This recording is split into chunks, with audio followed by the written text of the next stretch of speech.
slender Drow blade impales the stone before you, keeping a silent vigil. You recognize your goddess is right, a warrior's sacrifice. Only blood freely given will honor the fallen. Run thy sword across my chains, O Silver Lady, that I may join your dance.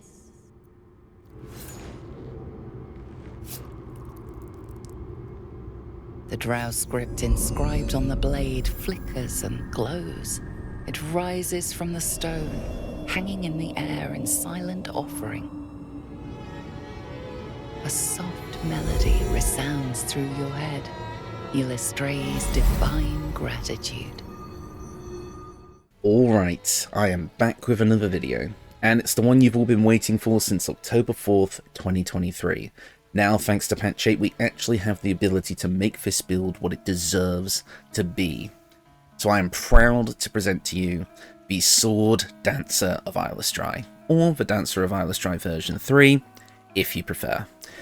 I have been waiting a long time to make this build. Ever since the announcement of patch 8, or even patch 7 when we got mod support, I was so tempted to remake this build with exactly the kind of image that I had for it in mind, because obviously people who know the lore of the Eilistraean sword dancers know that they're blade singers.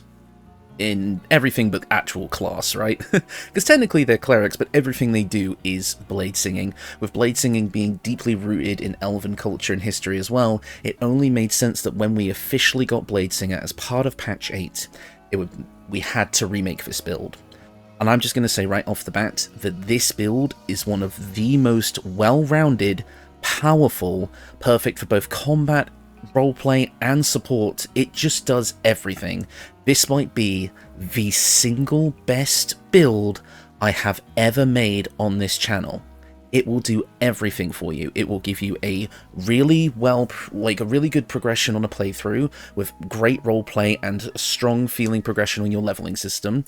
You're going to feel like you're actually playing as the protagonist of the game. We never ever lost that kind of vision from the original build from nearly 2 years ago, right?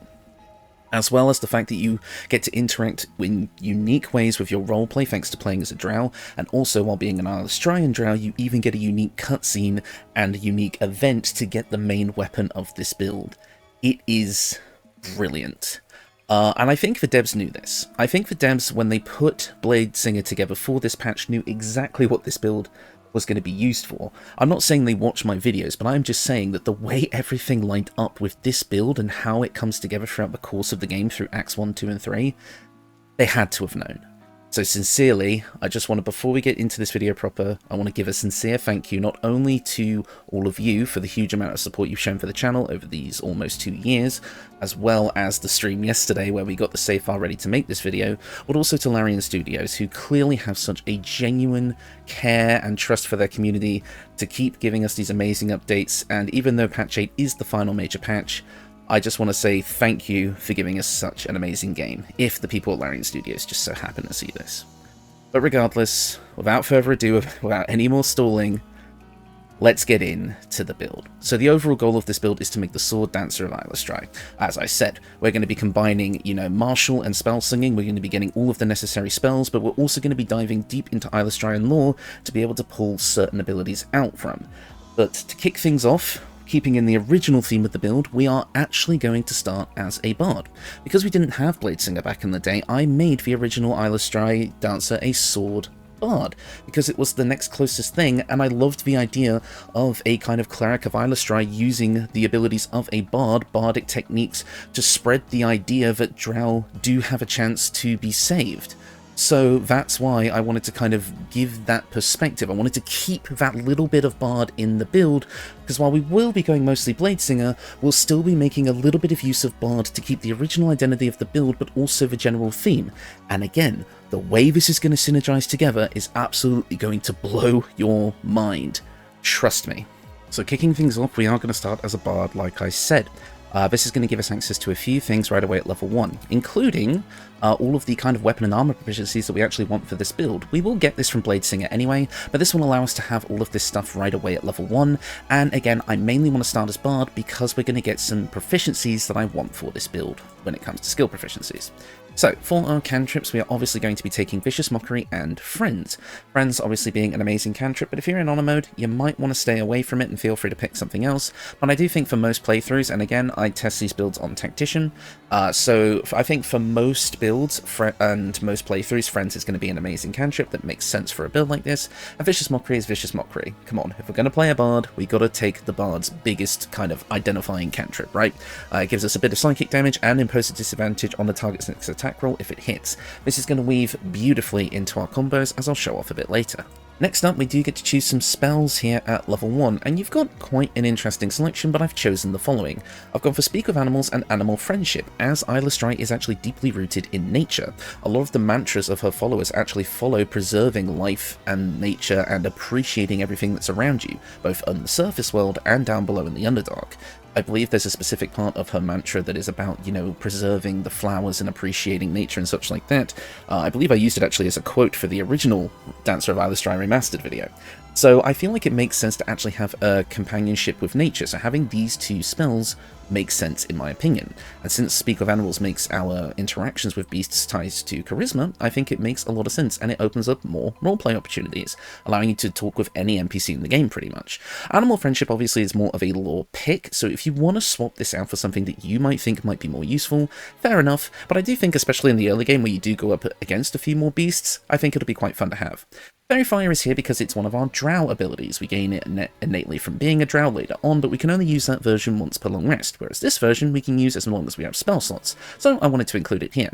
And finally, Healing Word. This is going to give us a quick bonus action heal. Eilistraee clerics are actually all about healing magic. One of the domains of Eilistraee is life. More on that in a minute. And I thought it made sense to grab Healing Word using our Charisma modifier, because that means we can quickly throw out healing magic to ourselves or our allies, maybe triggering some buffs as a result of that depending on equipment, quickly as a bonus action if we're not using it for anything else.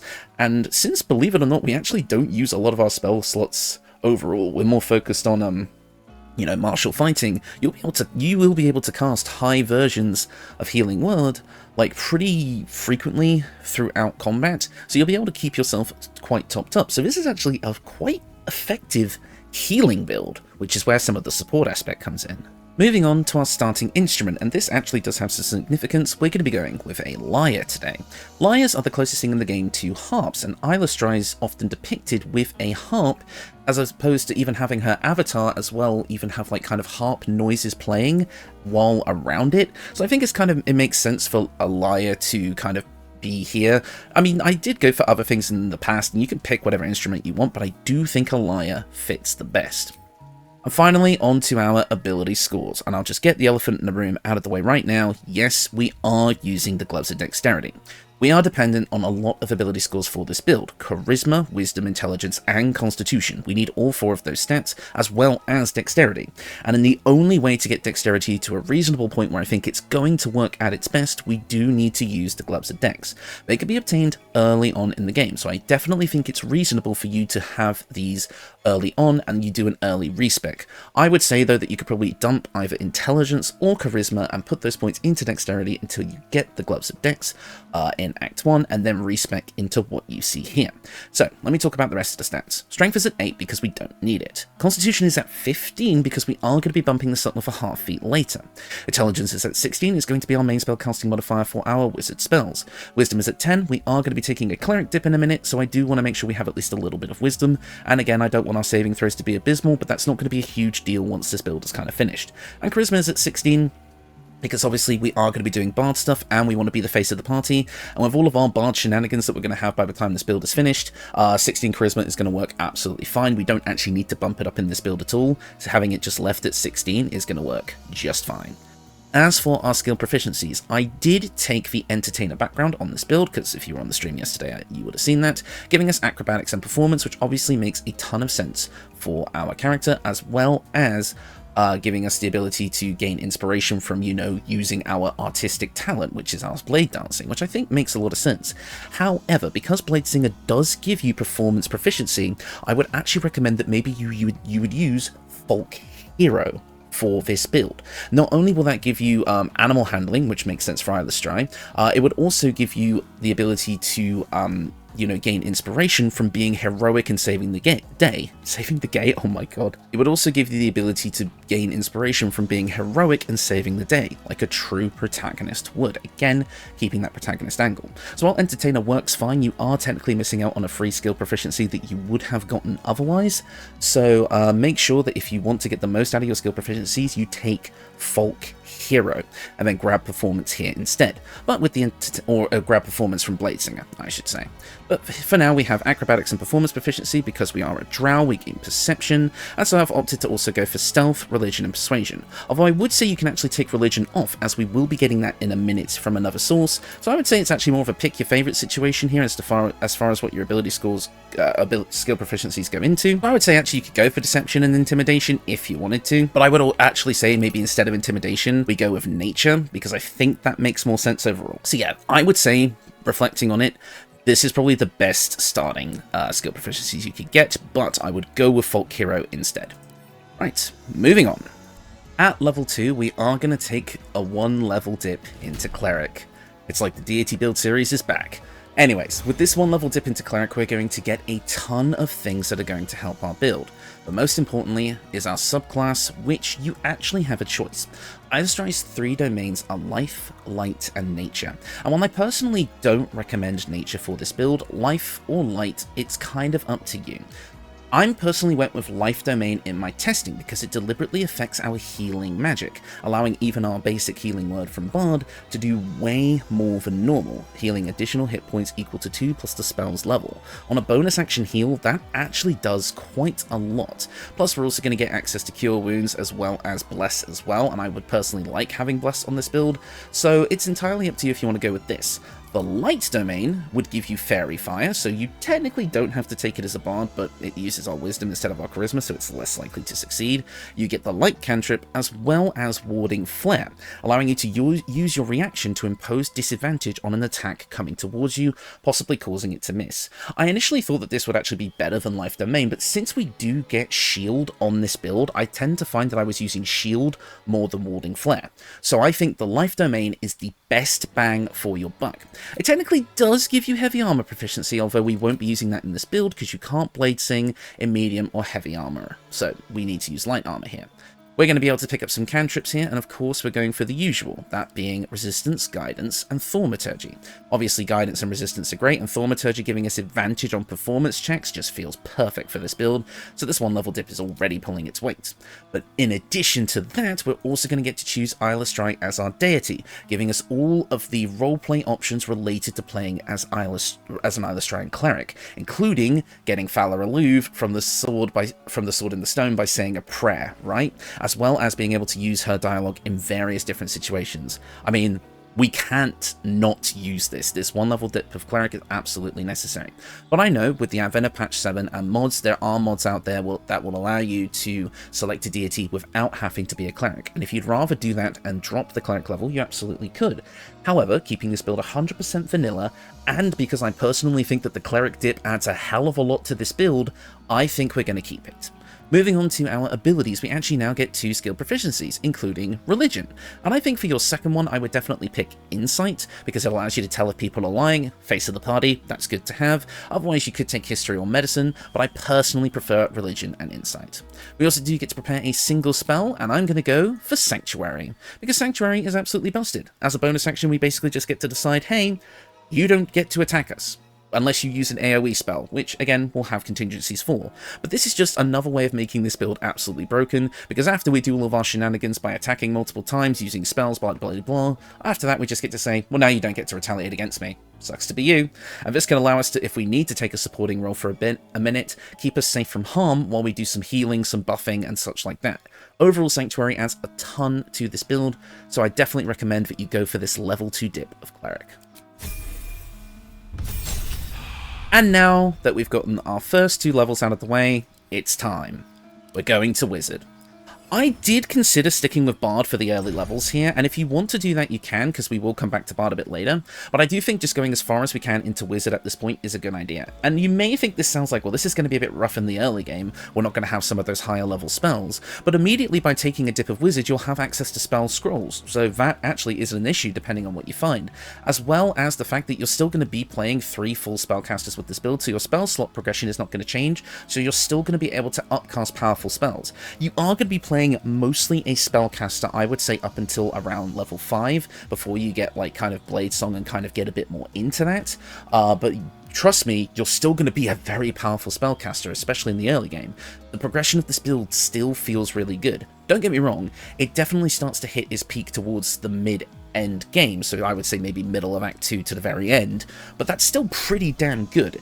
Yes, and I like the idea of, lore-wise, this character, you know, they have this devotion to Eilistraee, making them a cleric, they have this, you know, natural charisma and outward personality, which makes them a bard, and they're only just starting to learn the true teachings of Eilistraee now, starting to learn the very delicate art of bladesinging and casting via the same methods as a wizard, because now that they're actually deciding to go on this journey out of the Underdark and up to the surface, it makes sense that only now would they truly start to dig into the essence of the Bladesong in order to complete their mission, to save Faerun from the Absolute, as well as spread the idea that, hey, maybe Drows aren't all that bad, even though, and maybe the Celadrins have a place on the surface.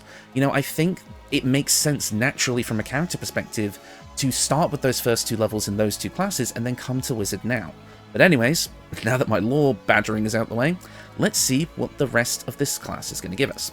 At level 3, we're going to get Fairy Fire from our Drow magic, which is nice, and we're also going to get a few cantrips, including the new Booming Blade. And oh my god, is this thing strong, allowing you to strike with your weapon, afflicting your foe with a resonance that hurts them for 1d8 thunder damage when they move. At higher levels, this will also include a flat extra 1d8 of damage when you hit as well, so that's 2 separate instances of thunder damage. This synergizes with this build perfectly, because obviously thunder is all about sound, which is what we're all about, and our weapon that we'll be using will be buffed with thunder damage from 2 different sources. So this build has kind of a thunder damage theming to it, and Booming Blade really helps with that. Not only with the fact that it also inflicts a condition, which is going to help us out a bit as well, and the fact that it's a cantrip is also going to help us out as well, with some other synergizing with some equipment that we'll be doing later. And to top it all off, because this is a weapon attack, it triggers extra attack. Unfortunately, the Bladesinger extra attack in this game does not let us use any cantrips, same as tabletop, which is sad, but this more than makes up for it, so we're going to continue from here. As for what you want to take here, the rest is kind of up to you. I like picking up Mage Hand and Minor Illusion because they both feel like they fit the build, and they're just general useful utility. Right, so moving on to our spell choices, and of course we have to talk about the most important spell for a Dancer of Eilistraee, Magic Missile.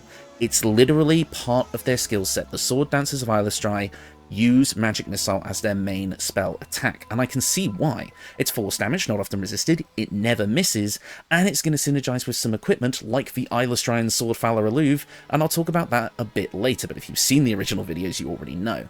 Magic Missile is essential to this build for multiple reasons. It's lore accurate, it's powerful, it's going to be our main magic attack, and it synergizes with everything that we do, so we're absolutely going to want to pick this up, and it upcasts brilliantly. You're probably going to be using most of your spell slots on this. Moving on though, we're obviously also going to take Shield.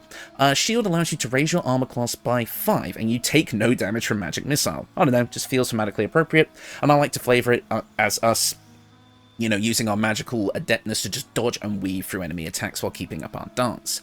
Now, obviously I will talk about the elephant in the room here. Most Sword Dancers of Eilistraee will actually go into battle without armor. So if you wanted to go for a clothing-based build, then you are going to want to take mage armor here. But since we do get to use light armor with Bladesinger, and I do think that, I know this has been a debate on the channel for a long time, but I don't think Sword Dancers are always basically naked.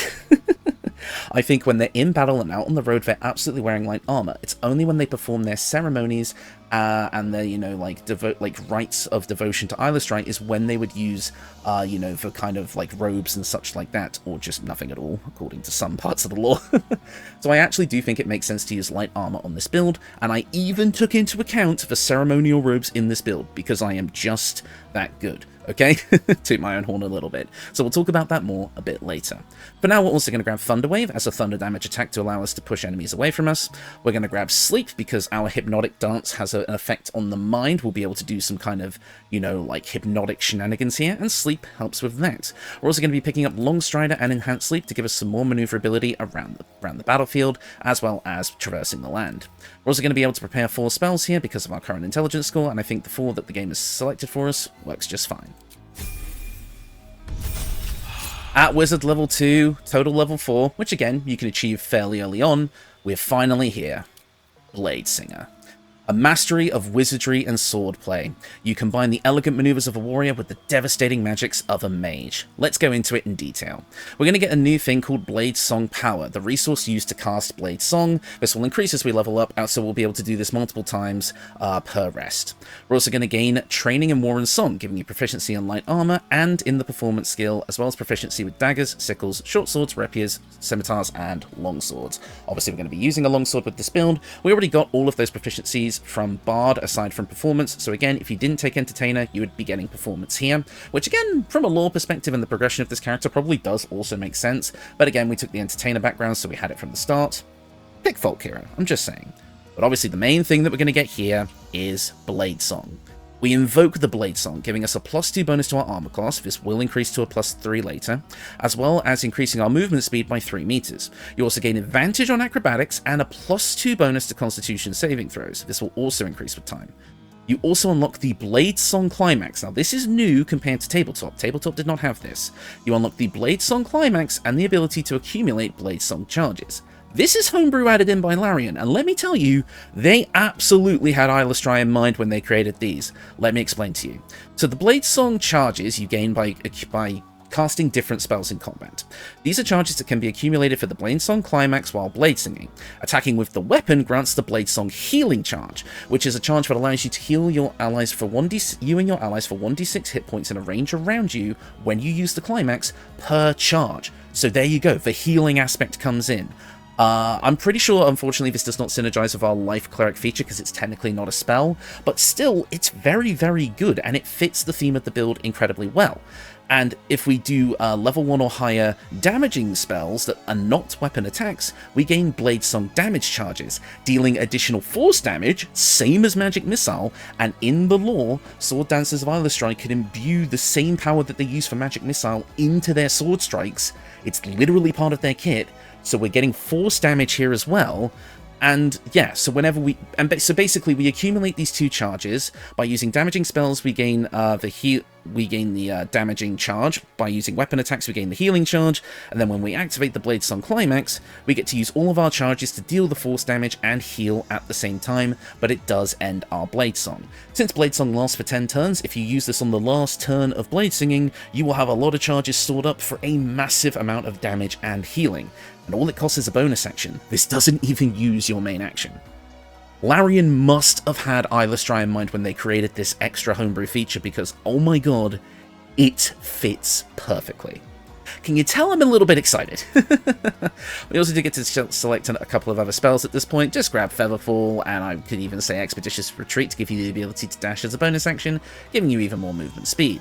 At this point, you also do get to choose a Bladesinger's weapon. This is basically just the game giving you a free weapon so that you can use your features without having to find something in the wild. Obviously, you would pick a longsword here if we were doing this build. You somehow didn't have your weapon yet. At Wizard level 3, you're going to get to start to pick level 2 spells, and this is where we also get to do something pretty interesting here. I'm going to be taking Magic Weapon. If you want to lean fully in to using Blade Song to its absolute greatest effect and being lore accurate to Eilistraee Sword Dancers, this is what you want. Again, Sword Dancers were able to imbue their weapons with magical power.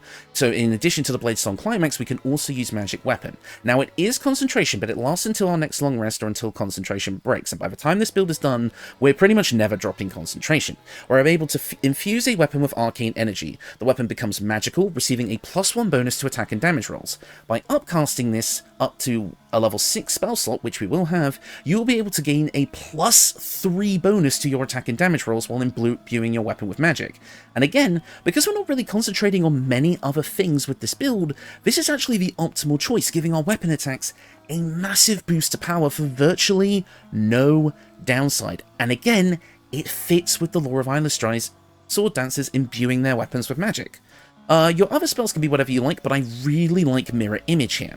Because of the way this build is going to be set up, we're going to get to cast this with a bonus action more often than not. So it's basically just free armor class. And again, we get backup dancers for our sword dance, which I think is amazing. And again, it plays into the idea that our movements are so lithe and dexterous and mesmerizing that it just looks like our enemy is seeing double. And again, we'll play into that concept a bit more later. Also being total level 5, we're going to be getting the Darkness spell here. Not really going to be using it on this build, but it is there. So I would definitely say you're going to want to have this sort of spell loadout for combat for sure. At Wizard level 4, you're going to get to choose another cantrip, and at this point it's entirely up to you what you want to get here. I like Ray of Frost just because it kind of fits the overall vibe of blue, I guess. But also because it's a nice spell attack with decent range, and it reduces the target's movement speed, so we can move away with our increased movement speed, making it harder for our enemies to catch up. We're also going to get to choose a couple of more level 2 spells here, and at this point we've already got everything I would kind of want. But keeping on the theme of thunder and also being like kind of lithe and dexterous, let's grab Shatter for another thunder damage spell, as well as Misty Step to be able to teleport around the battlefield, getting where we need to go. Honestly, this is already looking very, very good. Yeah, let's go for this. We also do get to choose our first feat of the build, but hear me out here. By this point, you absolutely have the Gloves of Dexterity, meaning your Dexterity score is 18, which is what you're mostly going to be using here. So I actually do not see a reason to increase our Intelligence or Charisma yet. We will do that a bit later. So for now, we're actually going to choose our first feat of the build, scrolling all the way down here. Where is it? Here we are.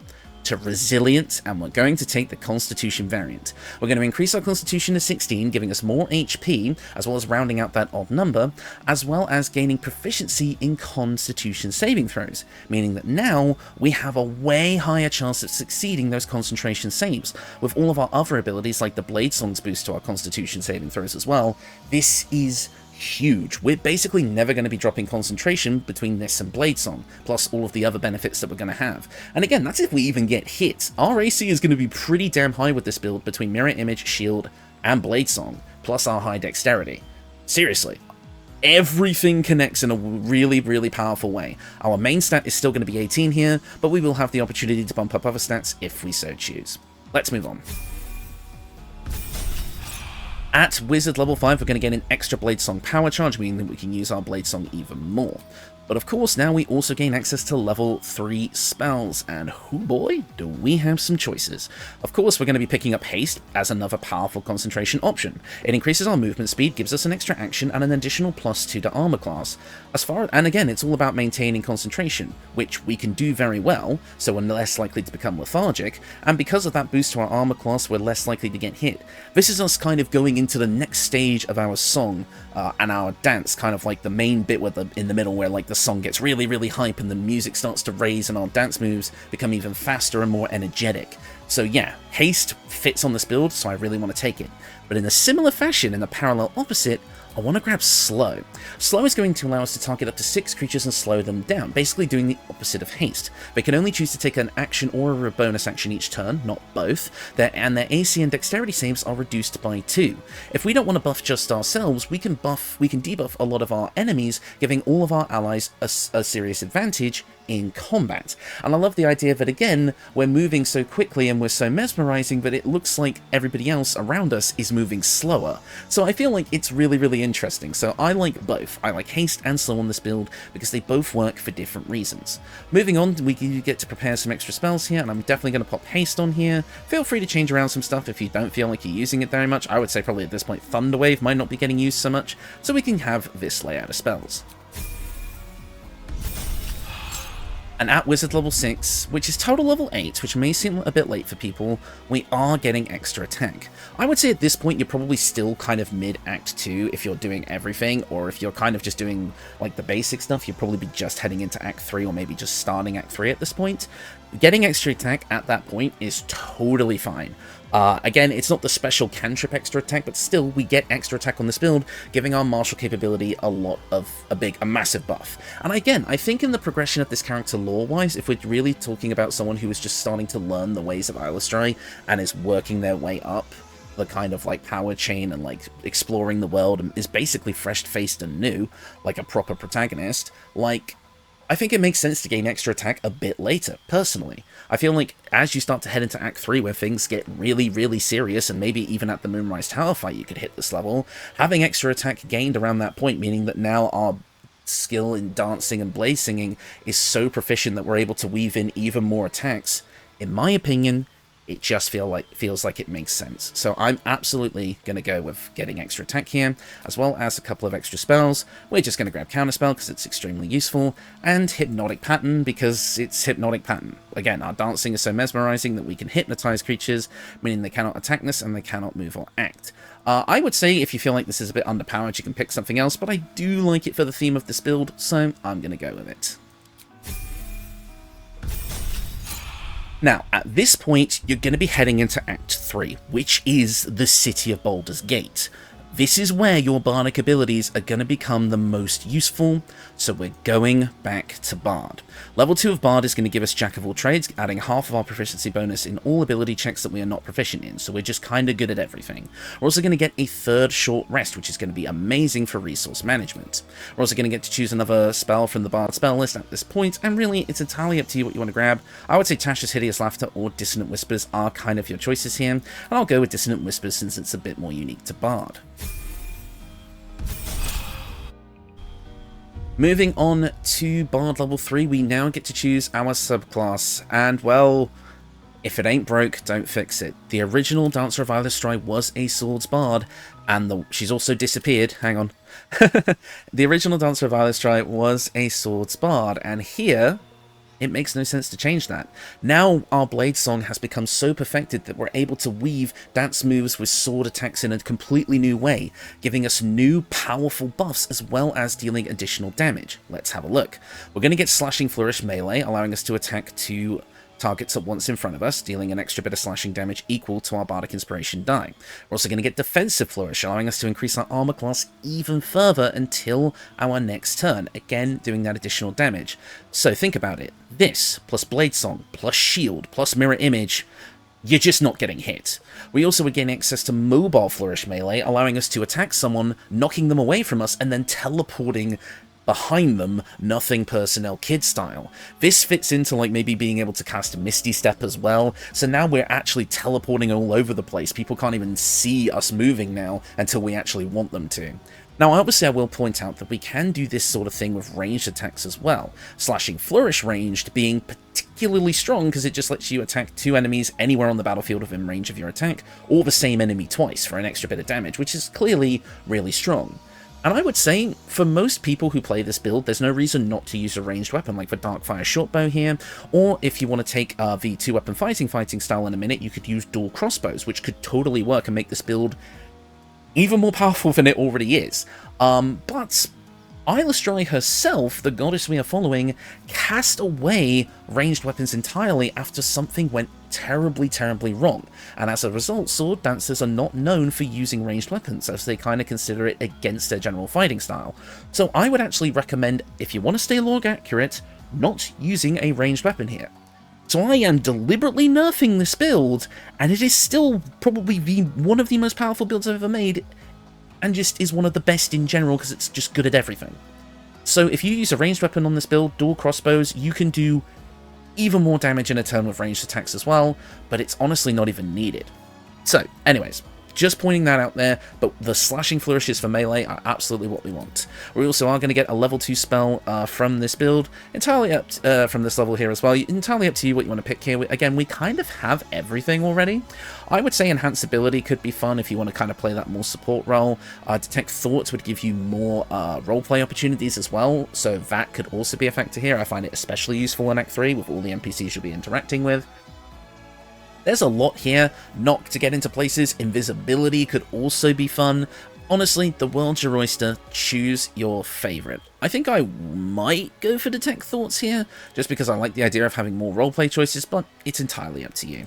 And of course for our fighting style, like I say, if you want to go down that dual crossbow route, you absolutely could, but I'm going to be picking dueling because obviously we're just using a versatile weapon with nothing in our offhand, so we're going to get an additional 2 damage every time we attack.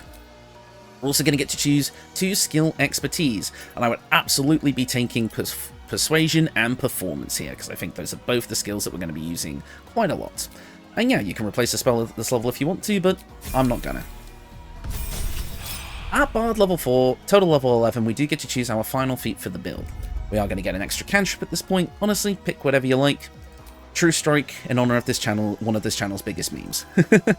We also do get to choose another level 2 spell at this point, and I will grab Enhance Ability. And finally, our final feat. Now, in my testing for this build, I did bump my intelligence to 18 because I do think this makes this build incredibly well-rounded. We would have a 16 in Constitution, which is more than enough, an 18 in Dexterity, an 18 in Intelligence, and the option to get an 18 in Charisma if we wanted to. However, I would be remiss not to point out, for the power builders, for the battle-centric people in this game, the Great Weapon Master works on this build, and it works well. You basically would gain a plus 10 bonus to all damage you do at the cost of a -5 attack roll penalty. But we have so many ways of offsetting that penalty with this build, including if we wanted to using things like Hold Person to guarantee critical hits. This could make this build even more powerful. So again, technically, you could say I'm nerfing this build again by not taking this, but I didn't use it in a lot of my testing. I only tested it at the very end. And while sometimes it's a little bit hard to get the advantage, it can absolutely work. And obviously, we would also be able to attack with a bonus action on our turn if we get a critical hit or kill a target. Like, honestly, you could use ranged weapons on this build, like dual crossbows, and Great Weapon Master on this build without losing much. So this build can be even more powerful. Seriously, you could consider this. But I do like having our wizard-based stuff be a bit better by rounding out our intelligence. This also helps our Bladesong feature be a bit more powerful, which is what the build is focused on. But I'm just saying, you could take GWM here, and it would be a whole different ballgame. And finally, for the capstone of the build, we're at Bard level 5, allowing our Bardic Inspiration to increase to a D8, meaning all of our sword flourishes are going to be more powerful, as well as recovering our Bardic Inspiration on a short rest, as well as a long rest. Obviously, very late into the game to be getting this, but honestly, it's just icing on the cake. Everything else that we've been using up until now is still going to be extremely effective and feel very satisfying to use. This just makes us even better. We're also going to get a level 3 spell at this point, and I kind of have everything that I would want already. You could grab Speak with Dead for technically more roleplay opportunities, but we are kind of towards the end of the game now, so I would say Glyph of Warding just for another big AoE attack that actually can put people to sleep, which I think is kind of fun, so I would go with that.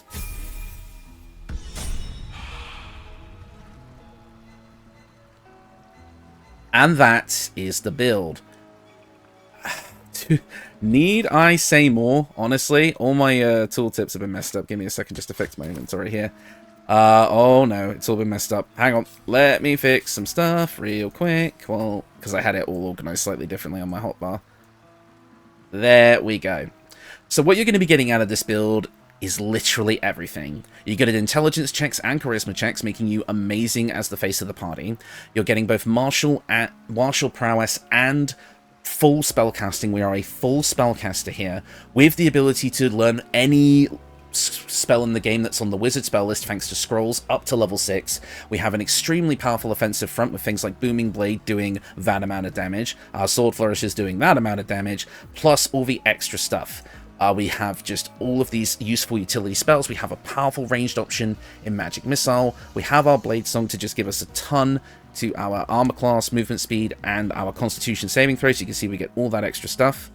It's amazing. We have Magic Weapon to just boost ourselves up even more, Slow for battlefield control, Shatter for ranged thunder damage. We even have amazing resource management with Song of Rest, It's a shame that our Bladesong power only comes back on a long rest, so we can't take as much advantage of that as maybe I would have liked, but overall we just have everything that this build could possibly want. We've got utility, we've got charisma, so we're the face of the party, we've got martial power, we've got spellcasting, and we've got the freedom to expand this build even further with the potential to use ranged attacks and Great Weapon Master if you don't mind taking a little bit of a hit to your Bladesong's proficiency, as well as the fact that technically Eilistraee doesn't use ranged weapons. We just get everything here. We even get really solid healing thanks to our life cleric dip as well, buffing up our healing word, which 1d4+4 doesn't sound like a lot, but when we're upcasting this with high level spell slots, which we again get to use fairly frequently since we're mainly focused on using, you know, magic missile and maybe one single concentration spell, we just have so much to work with here. But again, as always with all of my builds, the equipment elevates this to the next level. Now, we'll get this out of the way right away. Yes, we have the ceremonial robes here. The Angelic Scion outfit plus the Celestial Sandals give us the ceremonial robes that we can wear in camp. And overall, I think maybe the armor look-wise might be the most controversial thing here, but once I get into my reasoning here, it will make sense. Anyways, let's move on to our equipment. First up, Fala Aluv, the main Eilistraean weapon, and obviously my main weapon of choice. Now, obviously we get this right away in Act 1, so you can obtain this really early on down in the Underdark, again with a unique cutscene specifically for Eilistraean clerics. We're going to gain a +1 to it normally. It also gives us a +1 to our performance, which obviously makes sense for us, as well as Fala Aluv Melody. Once per short rest, we can choose to either sing or shriek. Singing will give any of our allies within our range a 1d4 bonus to attack rolls and charisma, wisdom, and intelligence saving throws, so this can help make up for our lower wisdom and also give all of our allies a buff as well. But we're mainly going to be using Shriek. All enemies within 6 meters of range have a negative d4 penalty to those same saving throws, and any time they take damage, they take an additional 1d4 for thunder damage. This synergizes with everything that we do again. Booming Blade, more thunder damage. All of our weapon attacks, extra thunder damage. Magic Missile. Every individual magic missile that we hit will to someone within range, and remember there's no disadvantage because magic missile always hits, extra thunder damage. Yeah, this Bladesinger was made for this build, for this weapon. I'm sorry, it's just true. We're also going to be buffing it with the Drake Throat Glaive, because believe it or not, this still works. Basically, what we're going to be doing with this is we're going to be dropping Fala Aluv on the floor, buffing it with Draconic Elemental Weapon, giving it an extra 1d4 of thunder damage and an additional +1 bonus to attack rolls. So basically, this plus a maxed out magic weapon overall gives us a +5 weapon that deals 2d4 extra thunder damage if Shriek is up. Holy moly, that's a powerful weapon for our game.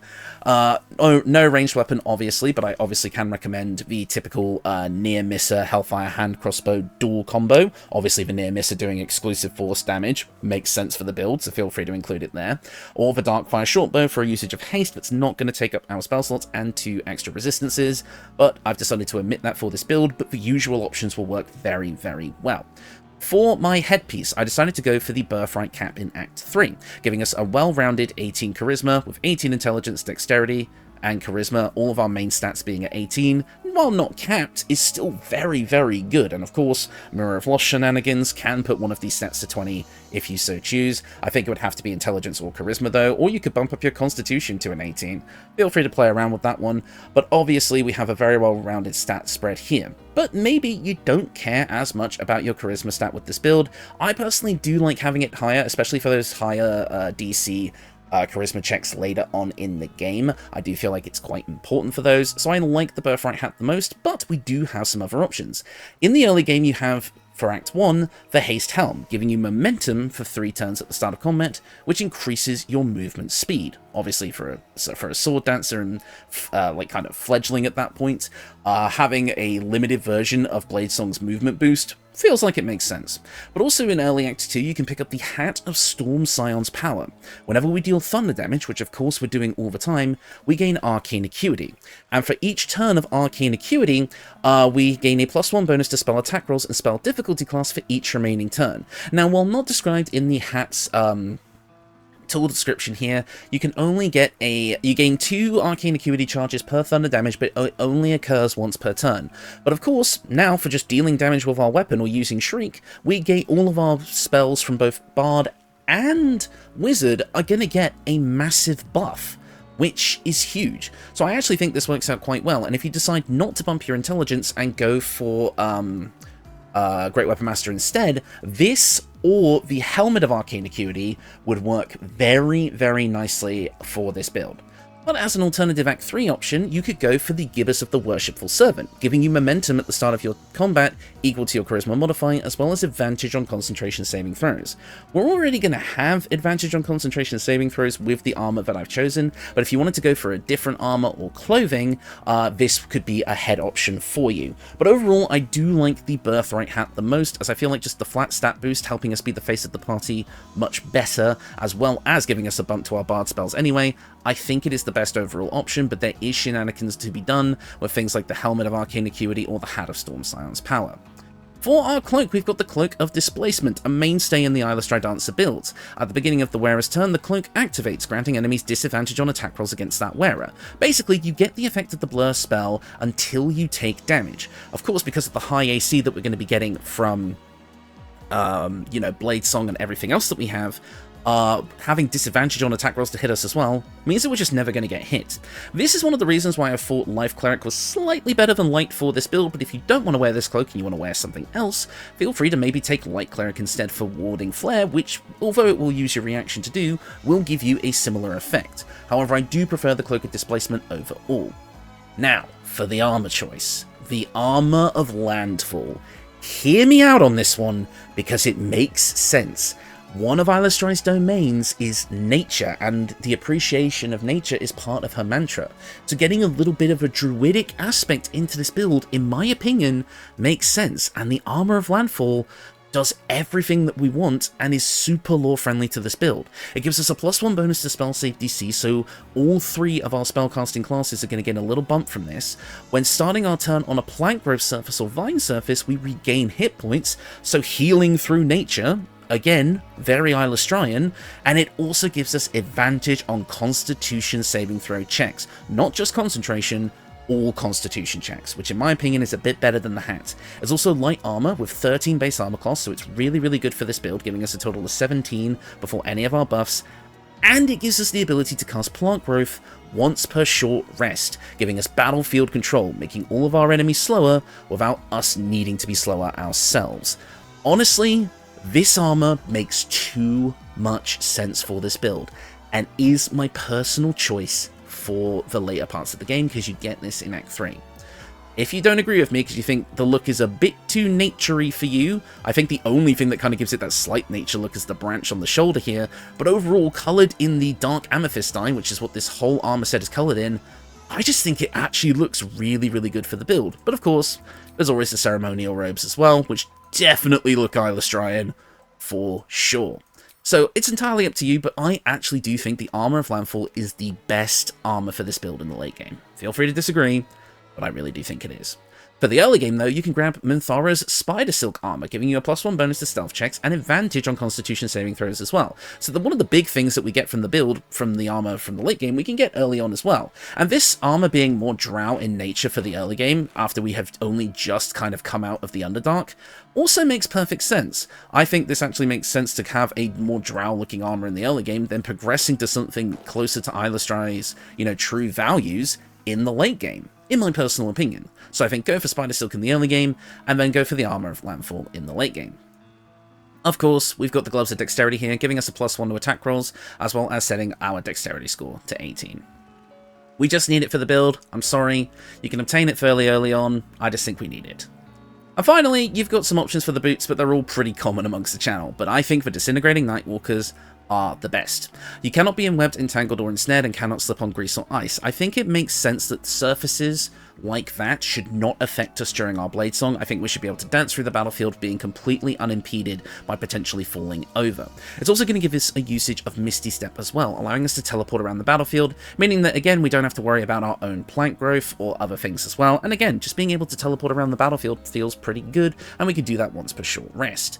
But overall, the other kind of early to mid-game boot options spells do also work. I like the Boots of Speed to give us a bonus action dash, which also provokes disadvantage on opportunity attacks against us. I feel like that's very on theme. I also think the Evasive Shoes work really well, giving us an additional bump to our armor class, rounding that up to an 18, and giving us even more overall defense. And while I haven't included it here, I also do think the Acrobat Shoes, giving us advantage on dexterity checks, also fits the build very, very well. So you have a lot of options available to you, so feel free to kind of shop around and see what you like the most, but I definitely do think that the Disintegrating Nightwalkers will probably give you the most bang for your buck, and it keeps that slight bit of Drow influence in the overall design. I think the boots in the Dark Amethyst dye coloring definitely fit the rest of the look quite nicely, so overall they are my pick. Finally, moving on to the accessories, we have the Psychic Spark. I mean, of course we had to take this one. Every time we use Magic Missile, we just get to get an additional Magic Missile for free. Basically what this means is, so when you cast Magic Missile, you shoot multiple darts, right? So here's the level 1 version, you would shoot 3 magical darts normally. Every time you upcast the spell, you shoot an additional dart. With Psychic Missiles, however, you gain an additional dart for free. So the base level 1 version that you can see here, which the amulet also gives us for free, would shoot 4 darts instead of 3. So it's just more damage out of what our main kind of spell attack would be. So I think for a Sword Dancer of Eilistraee having a complete mastery over Magic Missile where they literally break the rules of how it works, I think it makes sense. So we're going to be taking the Psychic Spark, which again is obtained very early in the game, so it makes sense. Next up though, the Ring of Arcane Acuity, because of course we have to. Whenever we deal damage with a cantrip, we gain Arcane Synergy, which allows weapon attacks to deal additional damage equal to the affected entity's spellcasting ability modifier.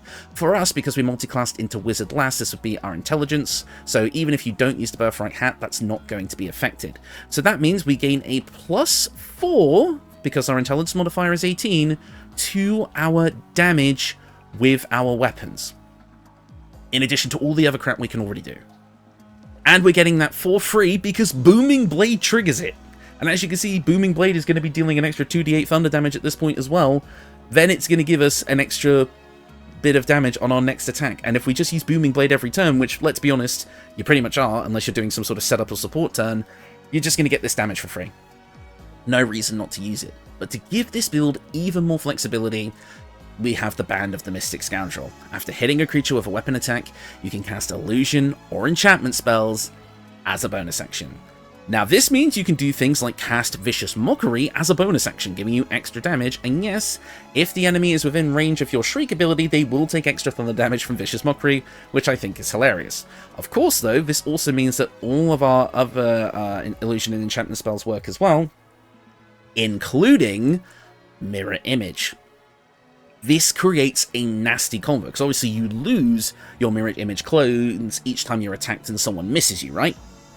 But of course, you take a few attacks in a turn, then you get to do your full attack, and then just put mirror image back up for free, as a bonus action, basically.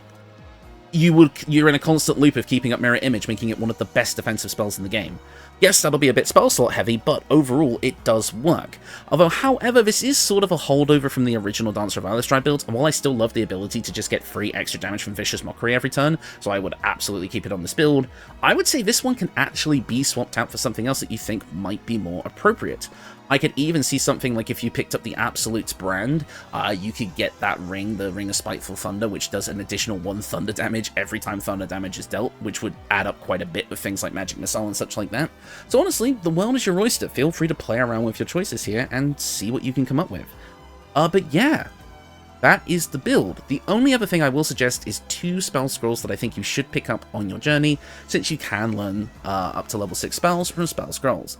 The first one is Greater Invisibility, just because it's a holdover from the remastered version of this build, I believe, and I do think it is a nice, unique spell that could add some utility to the build. But the other one is obviously Otto's Irresistible Dance, forcing people to dance along with you. Yes, this does use our level 6 spell slot, which we probably would much rather use on something like Magic Weapon, but not bringing up this spell in this build would feel like a crime, and we do have the ability to get it through a scroll. But yes, that is the build. That is the build I have been waiting ever since launch to make. Bladesinger, Dancer of Eilistraee. And I'm so glad I was able to do it without losing the original identity of the build. We got to keep the Bard levels, we got to keep the Cleric dip, we just got all the new benefits of Bladesinger Wizard added onto that, and it just works, man. It just works. Like, in my combat footage, I was absolutely destroying people. And the only time I even got hit was because I basically let the enemy get a critical hit off on me by forcing an opportunity attack. If I didn't do that, I just wouldn't have even gotten hit once. Like, this build is insane. Like, I'm serious. When you stack on Bladesong, Magic Weapon, the Shriek ability from Fowler Aluv, and the Flourishes, you're more powerful than the Great Weapon Master character. And in fact, you can still add Great Weapon Master to this build. You just would lose a little bit of Bladesong efficiency if you did so. But then again, Mirror of Lost Shenanigans, you could still get 18 intelligence overall through that, and then just have Great Weapon Master on top. Like, for the real D&D optimizers out here, or BG3 optimizers, I should say, there's even more to be done here. I am showing you a slightly nerfed version of this build, and it is still one of the strongest things I have ever made. One of the most well-rounded, one of the most fun. It does everything. The progression feels good. It's tied into the lore. It keeps the themes of the original video, being this brightly faced Drow who is looking to change the world's perception of Drow through song and dance and through Eilistraee's teachings. Like, it does it all. Like, I wasn't sure that after all the hype, all of the, I'll be honest, anxiety that came with coming up to making this video, I thought, is it actually going to be good? And it really, really is. So, what else is there to say? With patch 8 here, the floodgates have opened. I have got so many more possibilities ahead. We're going to have new origin builds using the new classes and subclasses. We're going to have a new community build series, the patron build series, where we're going to be building builds based on warlock patrons rather than clerical deities. We're going to be doing so much more with the channel now, and I highly look forward to sharing these experiences with all of you. So keep an eye out for the origin builds, keep an eye out for new remastered builds using the new subclasses, as obviously some of the new subclasses fit my older builds more than the old videos do. And yeah, we have just got so much available to us. So, thank you all so much for watching, thank you all for your continued support, and once again, thank you Larian for making an amazing bloody game, and keeping it alive this long. I will see you all next time, thank you for watching.